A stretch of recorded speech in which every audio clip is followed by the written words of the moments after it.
И сейчас будем ее пересаживать. Но пересадки я вам показываю не для того, чтобы показать, что я орхидею сажаю в керамзит. Я вам показываю, чтобы вы видели, какие корни были в горшке, какие корни выросли новые, и в какой момент я пересаживаю орхидею.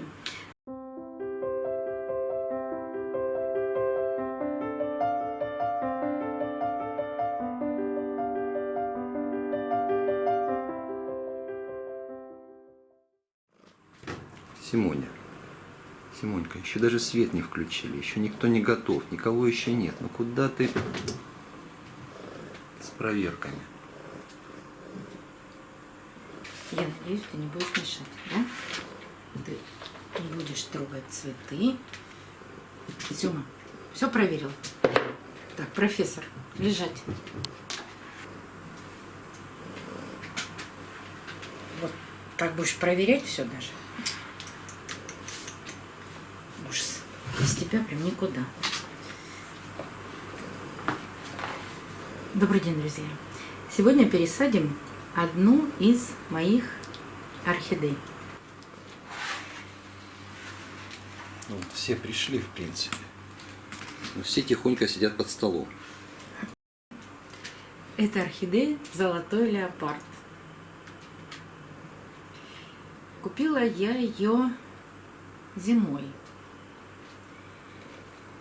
За это время орхидея отцвела, активно нарастила корни.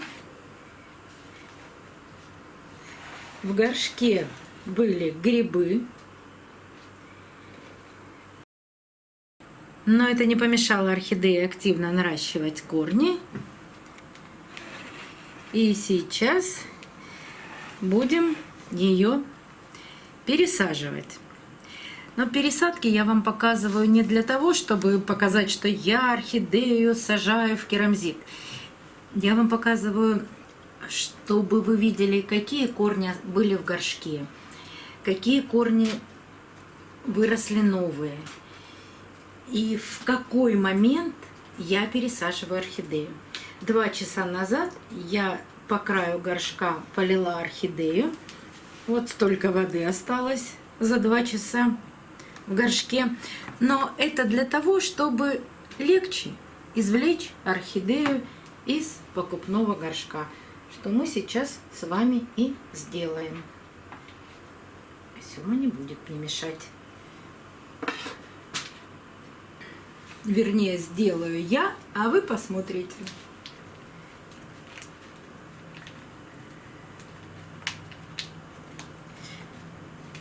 Слегка надавливаю на горшок, чтобы те корни, которые приросли к стенкам горшка, свободно отделились от этих стенок. И желательно не сломались.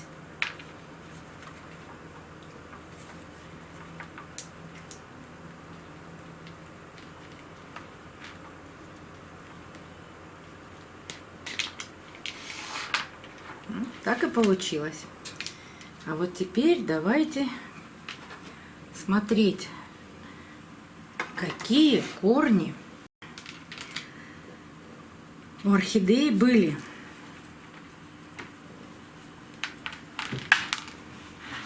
Мы видим в горшке растущие корни, гнилые корни. Вот они. Корни, которые сверху кажутся гнилыми, а здесь вроде как и растут, но куда прорастают, пока не видно. Сейчас уберу грунт, и мы все с вами увидим.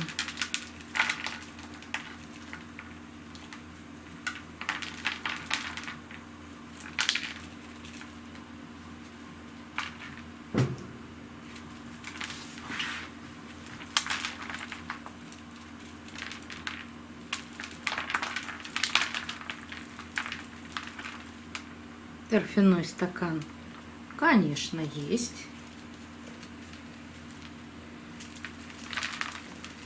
повторю еще раз, что торфяной стакан никогда не мешает орхидее наращивать новые корни. Посмотрите плейлист, ссылку на него оставлю в правом верхнем углу экрана. Но в торфяном стакане чаще всего корни погибают. Они или высыхают, но это самые-самые первые корни, которые вырастила орхидея, и наверняка она сделала уже замену этим корням, вот этим первым. И они орхидеи совсем не нужны. Так, много остается грунта, но сейчас те корни, которые мы можем сразу обрезать, я обрежу.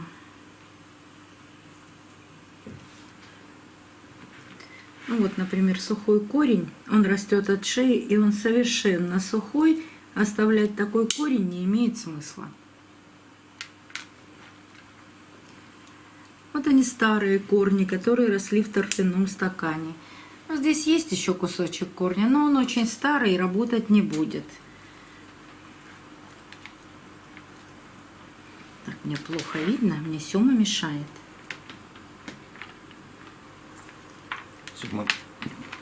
Сёма большой, у него голова маленькая, она не может мешать. Просто сухие части корней остаются в руках. А сейчас я убираю остатки от листьев. Вот здесь был маленький лист. А вот смотрите, вот это фласочный листик. Вот он. Он высохший. Конечно, его тоже нужно убрать. И еще один фласочный лист. Вот он, малюсенький-малюсенький. А под ним листик тоже засох. Фласочный лист я убираю всегда при наличии больших листьев. Это если только мультифлора и у нее может быть маленькое количество листьев, тогда его стоит оставить. А так как над этим листом тоже высох лист, но смысла его оставлять нет. И вот эту чешуйку от старого листа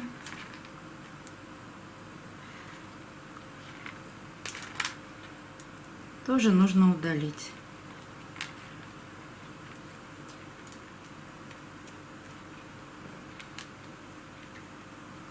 Смотрите, как корни и цветоносы рвут лист. Это цветонос, а с этой стороны два корня, которые... И вот с этой стороны еще корень есть, который тоже вот в это отверстие пророс. Но этот лист, он желтеет.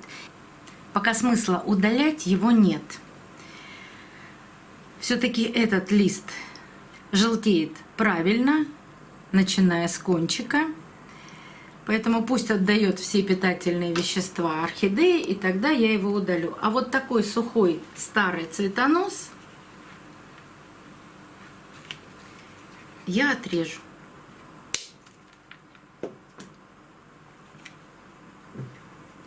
Нужно ли закрывать такие отверстия? Я этого не делаю. И никогда никакая патогенная микрофлора не проникает в это отверстие в сухом цветоносе. Даже если попадает в посадку,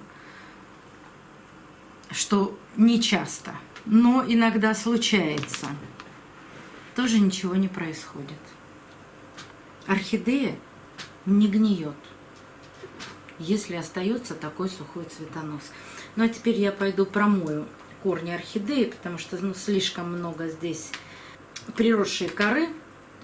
А потом мы еще раз осмотрим корни орхидеи, удалим все гнилое и ненужное, и после этого посадим орхидею. Как я промываю корни орхидеи, оставлю видео в правом верхнем углу экрана. Смотрите видео с 13 минуты.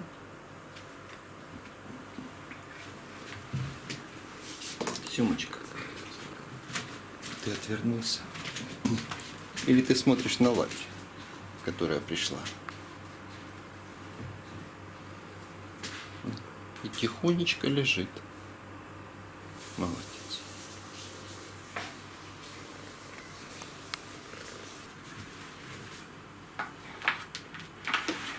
Так, вот теперь все хорошо видно. И давайте разбираться, что же здесь с корнями. Вот это все старые корни этой орхидеи.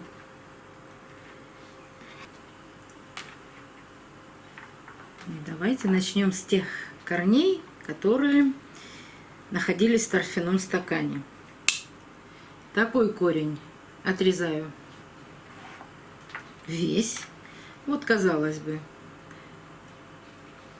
может быть, и поработал бы, но тоже корень очень старый, и орхидеи он уже не понадобится.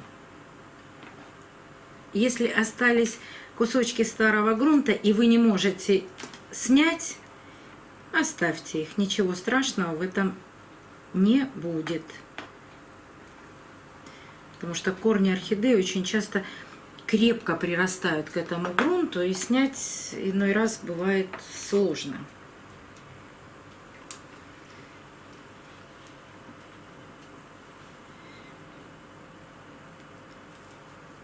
Постараюсь не дорезать до живого.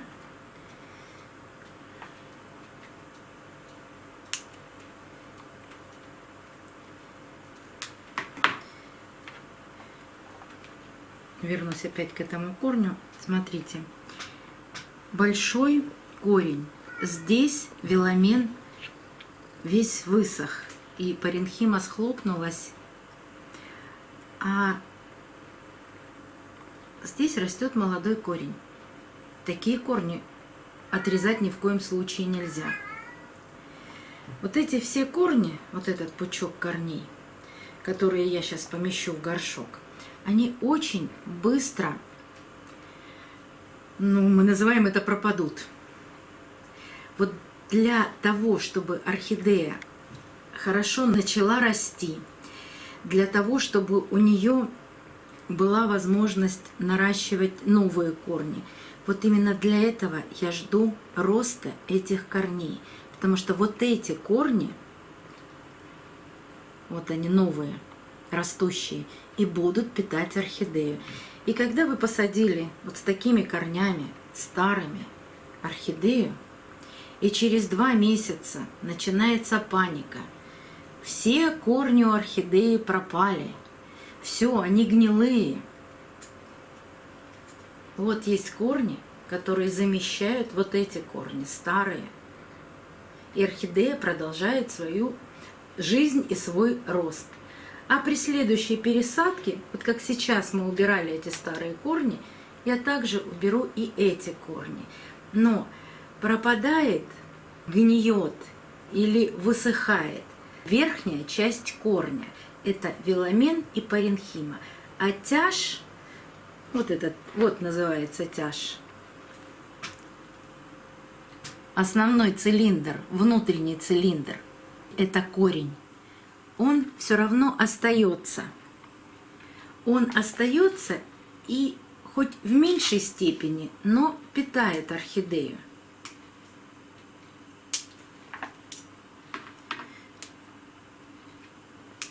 А сейчас я отрезаю сухие, сухие или вот такие пустые кончики корней. Не дорезаю до живого, поэтому обрабатывать я их ничем не буду. Вот, собственно говоря, и все. Вот здесь есть на самом основании маленькие тяжи. Вот они не пригодятся орхидеи. Их можно отрезать. И почистить стволик орхидеи от черноты. Но это как раз оставшаяся и в будущем разлагающаяся органика. Это чешуйки от листьев, остатки сухих корней. Это все нужно убрать.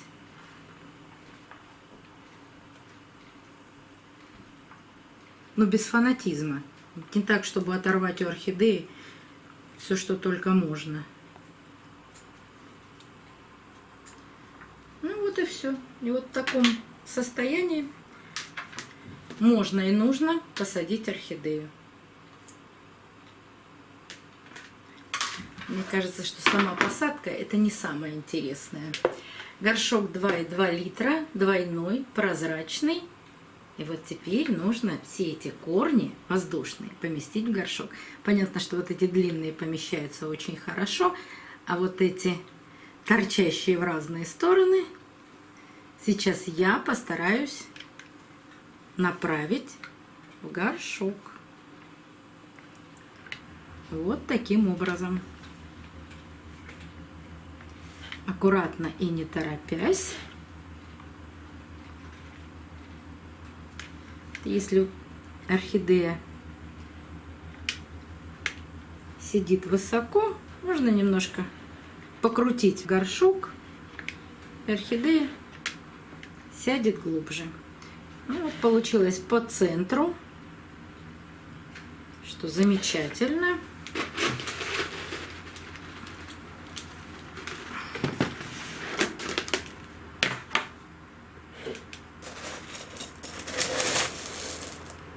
Насыпаю чистый промытый керамзит.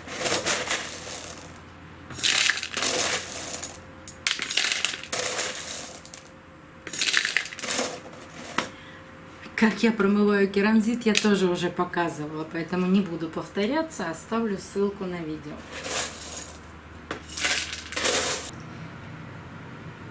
При посадке я постукиваю по горшку, чтобы ровно распределялся керамзит.